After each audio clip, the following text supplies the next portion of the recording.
Hey now, Judy Moulton, Grateful Mindset Properties Realty Radio Show host, coming to you live from 107.7 FM, AM 1450, Saturday mornings, 9 to 9:30. Thank you. Grateful, to all of my local and national listeners. I'm really happy to say that I'm back from Mexico, was gone for a week, and I'm glad to be back in Hendersonville in Henderson County, sitting here at the radio station.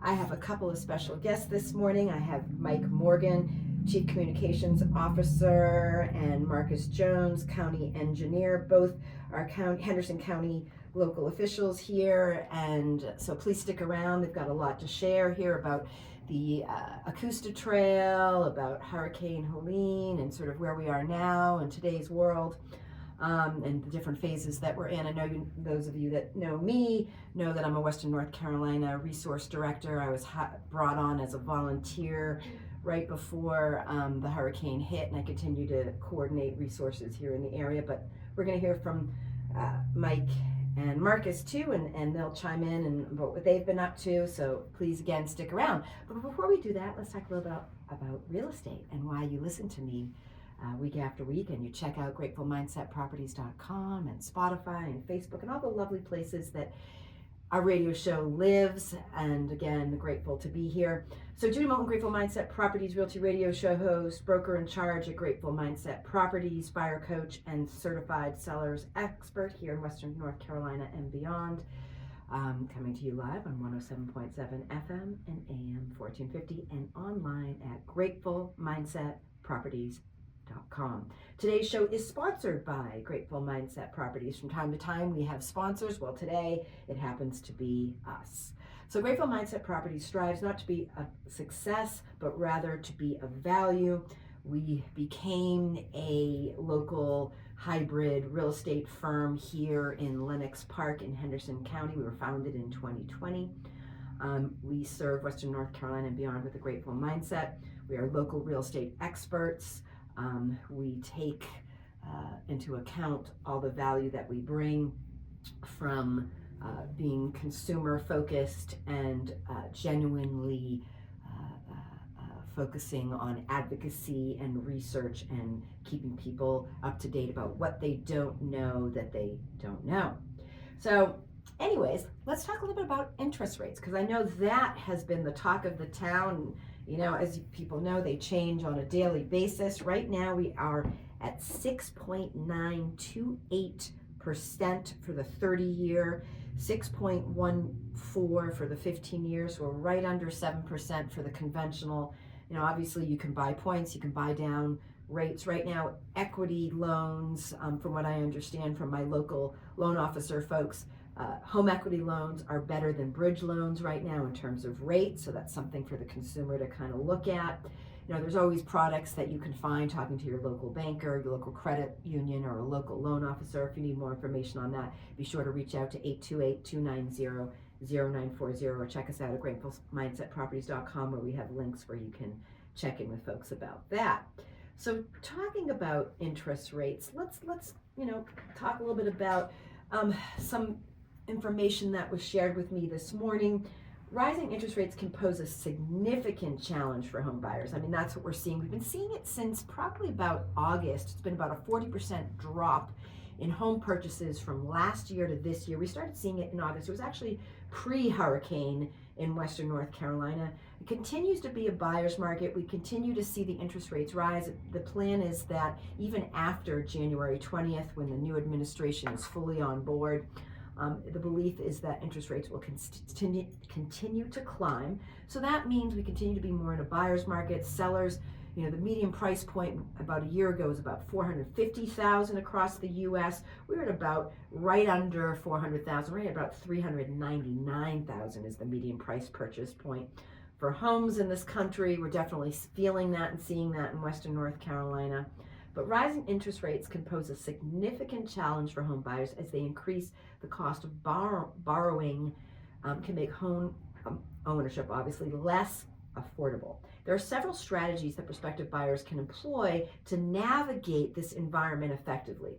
It's crucial to get pre-approved. So obviously pre-approval, a full pre-approval versus just, hey, I'm going to go online and, Google some places and go on whatever it is, Rocket Mortgage or any of these places out there, Redfin, and do a quick check. And that's called a pre-approval, and it's not based on actual debt to income, which, the loan officers look at that. I think it needs to be at least 39 points below. And so they look at debt to income and they pull numbers, they pull your social security card number, and various data to get a full pre-approval, which is really what's needed to get a loan. So this step not only demonstrates your creditworthiness to a seller, but it also allows you to lock in an interest rate for a specific period. It could be 30 days, 45, 60, could be as long as 90 days. But securing a rate lock can protect yourself from further rate hikes during the home search process. So it's really important to check that out. And I believe in the power of three. I tend to send my folks, the consumers that I advocate for and support here that are looking to buy or sell, I send them, like I said, I have a credit union that I work with locally that I've been working with for years. I have local bank folks that I work with, and I have local lenders that I work with. So again, I believe in the power of three. And I also tell my folks that I work with to talk to their local banks and so on that they tend to have a relationship with it, know their history.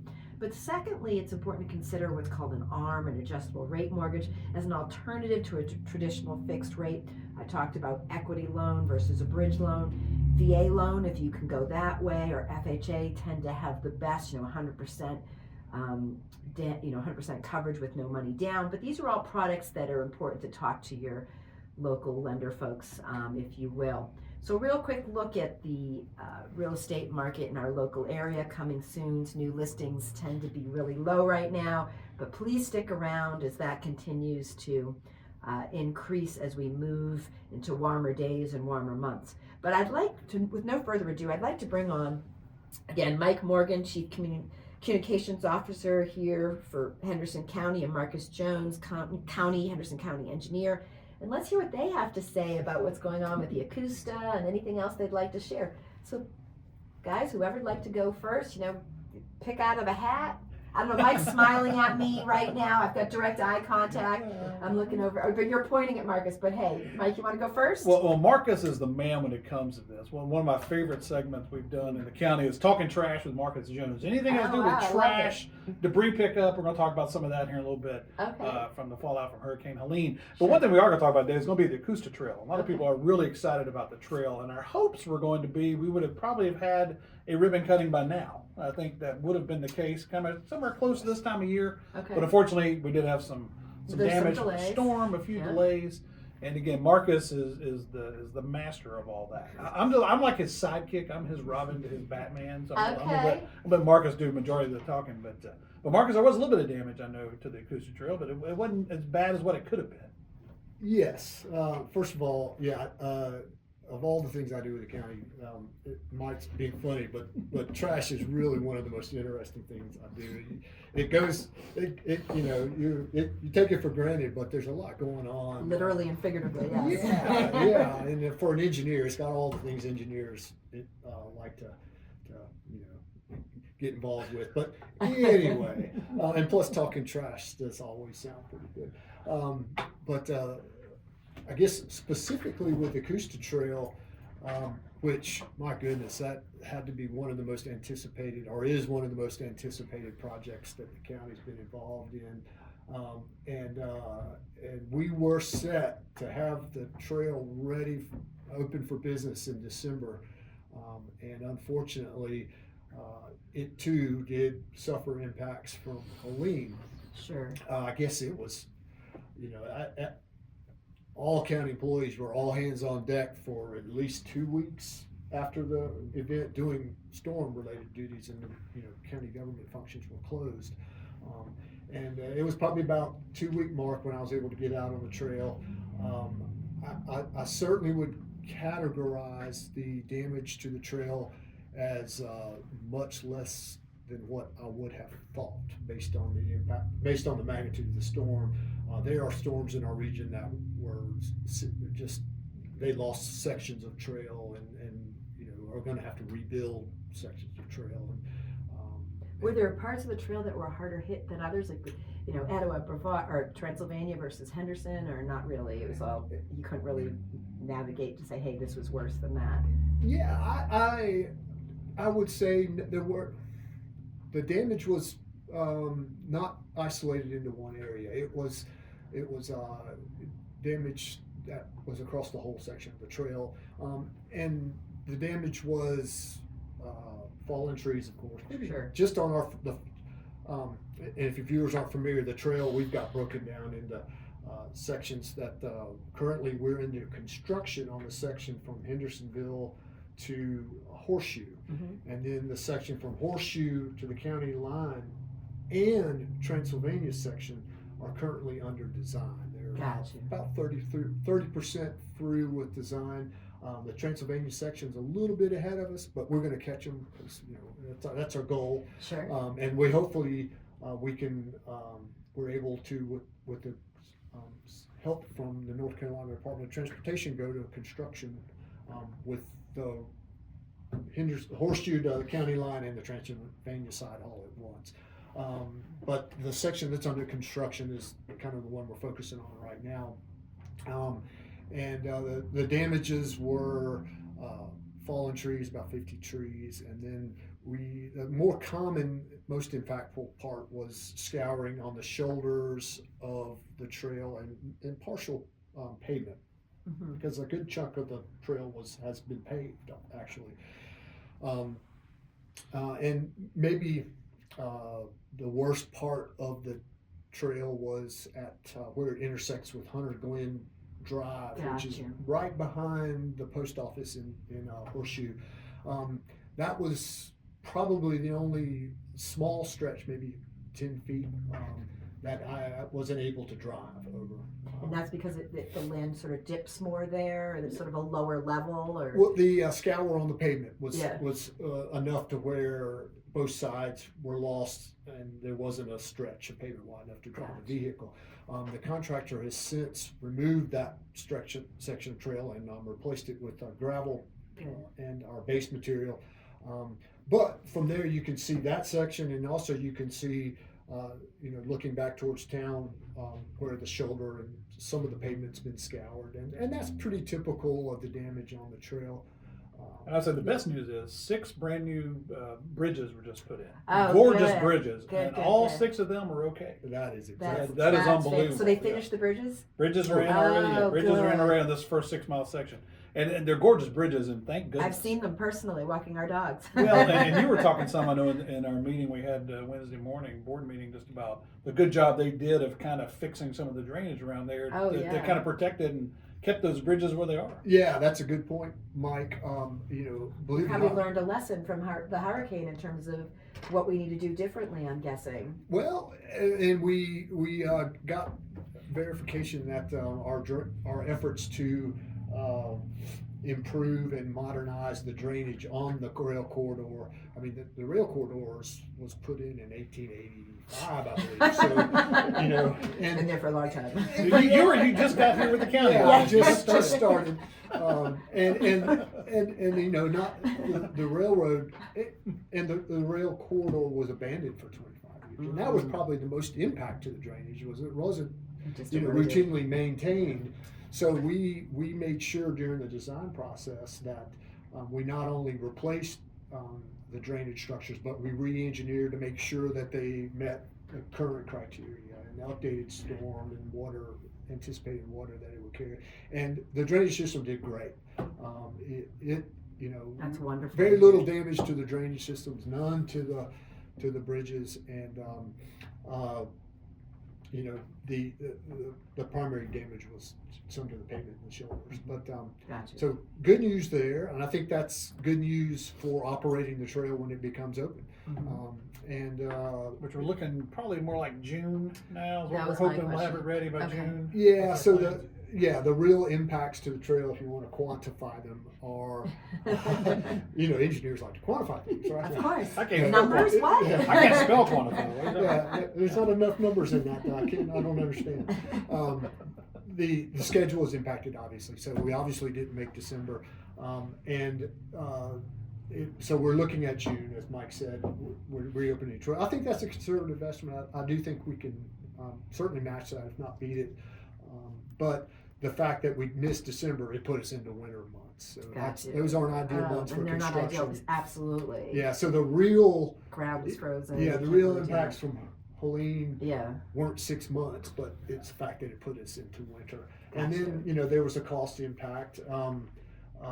In a typical construction environment, the contractor is responsible for, you know, any weather impacts to the project. But this is a little bit different. You have the contracts that have an act of God or a force majeure, I think is what the lawyers call it, clause, and that certainly was triggered here. So we certainly don't expect H&M, who is our contractor and has been an excellent contractor, to bear the brunt of the storm by themselves. So there's a financial change to the contract. It's about a little over $400,000, which seems like a lot, but when you look at the total contract and the magnitude of the storm, that's not bad at all. And are you needing, like, we're still needing volunteers? Where are we? I mean, obviously, when you're able to break ground or work again on the trail, is there anything you want the community to know about? Hey, you can help, and sure. Well, whether it be financial or physical. Yeah. Well, both.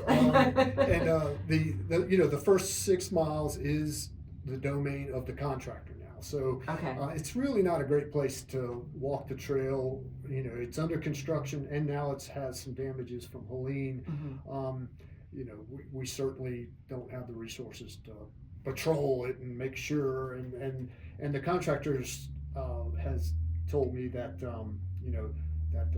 he hasn't suffered any setbacks or impacts or delays from public on the trail. So you know, if you want to dare it and you just can't resist, you know, please stay away from the construction equipment and be very careful.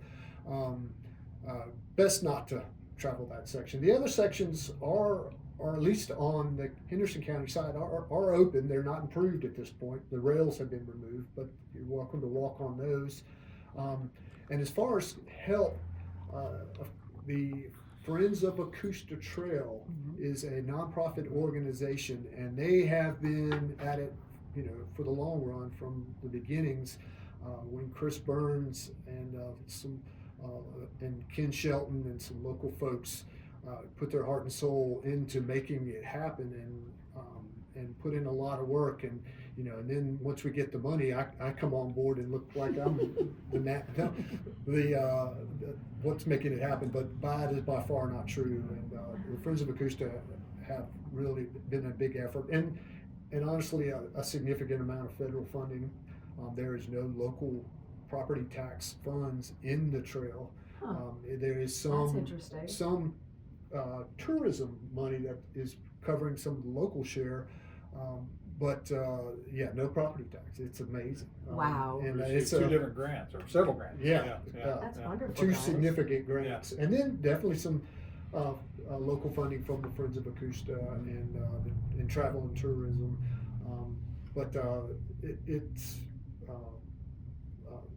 And go back to the impacts from the storm and the change order for the contract.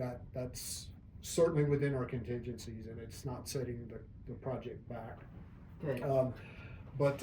It's a community wide project, and we like to communicate, you know, the significant benefits from the trail, not only for recreation, but for quality of life. And you know, we've got all these wonderful parks and national forests around us, but they're not always as accessible as the Greenway system will be, and the Greenway Trail. So it does offer some advantages that other trails are not. And the Greenway will connect to it. I mean, you'll be able to go from one trail to, and that's that's one of the beauties of it. And that's one of the reasons we received one of the large federal grants that we did, is because it does connect to the Pisgah Forest via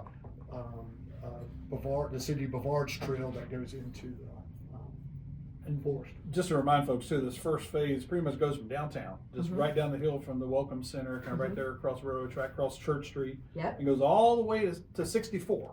So pretty much where Root and Bone is right there across the road. So that's pretty much that first phase ends there. Okay. Phase 2 will start other side of 64 all the way to the county line.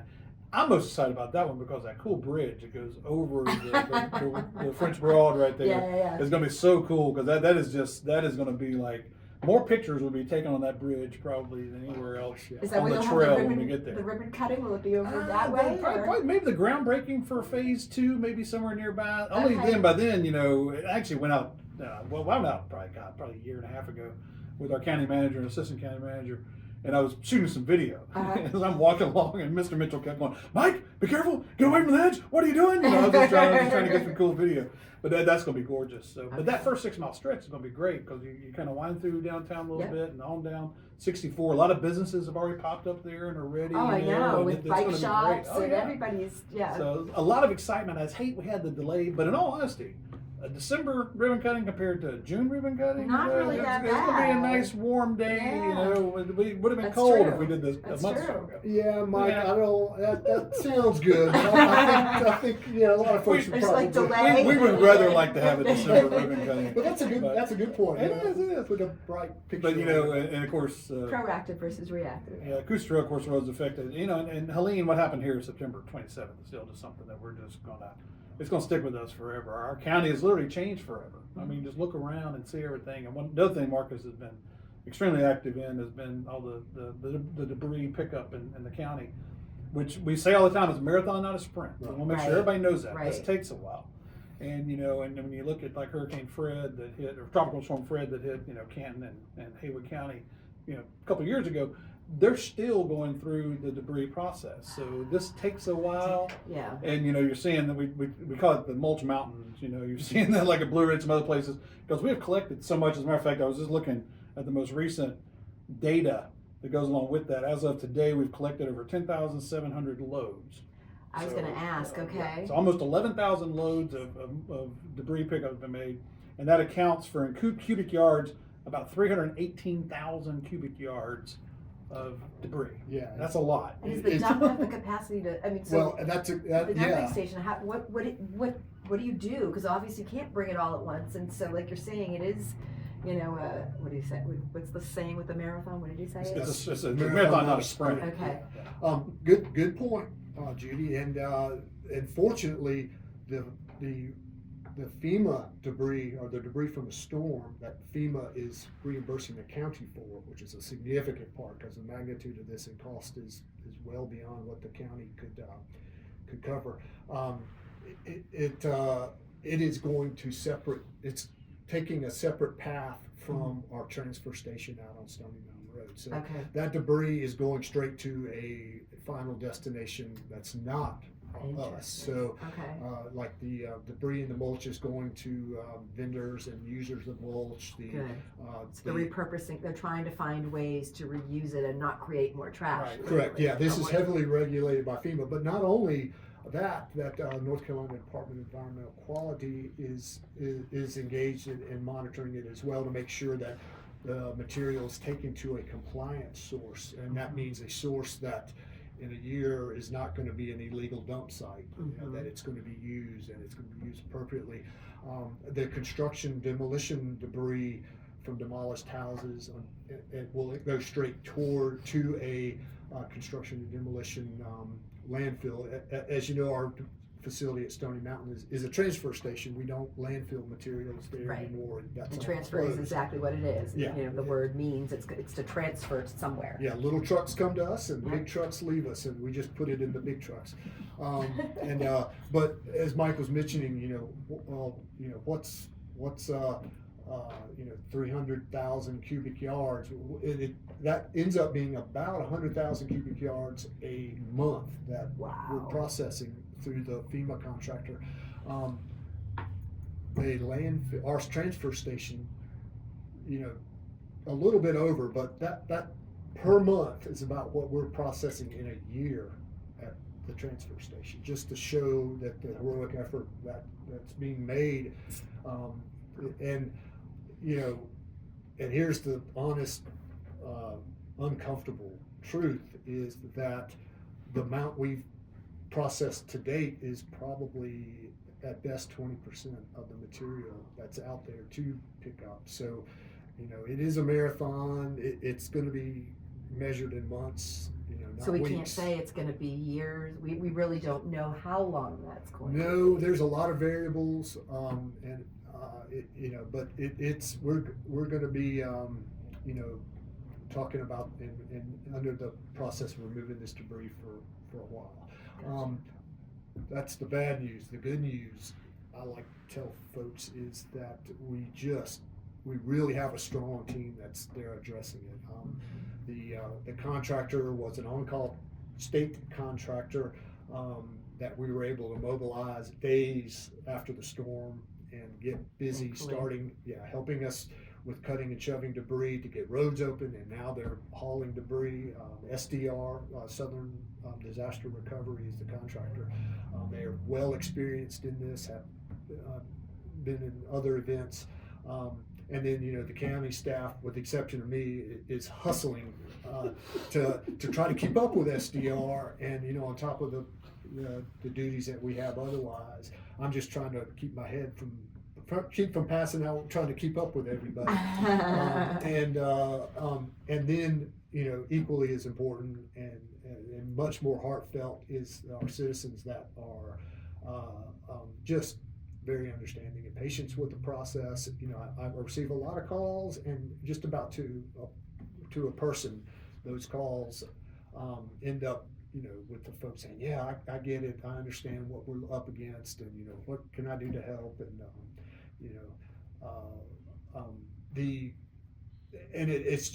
it's working. I hope that throughout the marathon that we can keep up the strong team, and I'm sure we will. We're 4 months removed from the storm. And a lot of people are like, "Why is it taking so long?" But again, a hurricane hit Henderson County. I tell people all the time, if it never flooded, it flooded. If it flooded a little, it flooded a lot. If it flooded a lot, it was devastating. That's really what happened. Then you throw in the wind, you throw in all the trees that are down.